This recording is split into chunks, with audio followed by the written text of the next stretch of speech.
Getting stuck in the sand or the mud today was not in the plan. It is day 99 of driving from the bottom of the world all the way to the top of the world, and this morning we leave our beachside park up on the way into Trelew. I will never get over driving behind trucks that just haven't strapped their stuff down. How does it not fall out? We were heading into Trelew for one reason, and that was to go to the Toyota garage to make our car smile. I'm pretty sure this clock is from the 90s. We needed some help getting our indicator working, and while we waited, we got a complimentary coffee and hot chocolate. This was the moment our heart dropped because we didn't know if we needed to provide our own cup. Luckily, it was something out of Charlie and the Chocolate Factory, and it dispensed a cup for us, but I still managed to make a mess, of course. You just cannot take me anywhere. We were super grateful that they could fit us in, as we could not be turning only left the whole way up to Alaska. Thanks to the guys at Toyota, Yoti is now all fixed up and flashing right. A quick stop off at the petrol station to eat our lunch, this time next to this cool old truck, and then we were back on the road heading towards the city of Puerto Madryn. Now, if you're an overlander, Puerto Madryn isn't normally somewhere you would go. There are organised crime groups here who target overlanders breaking in and stealing stuff.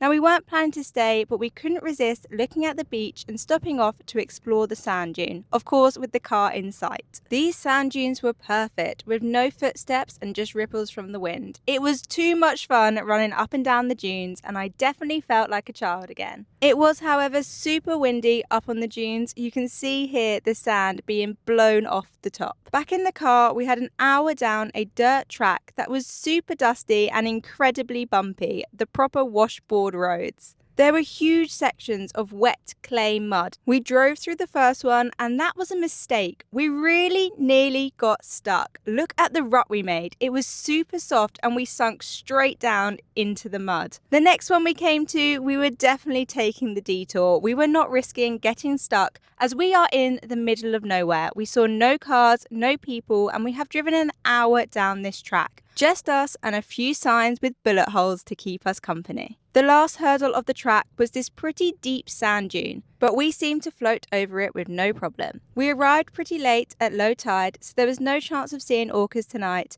but we did have a beautiful sunset. Now here's a little bit of an insight to living in the car. Every time we get in the back, we need to pop our shoes in this bag to keep everything nice and tidy. While I got into bed, Mike stayed up to watch the sunset and look at the state of our wheels. These are now certified muddy. Fingers crossed we'll see orcas, and we'll see you tomorrow for day 100 of driving the Pan American Highway.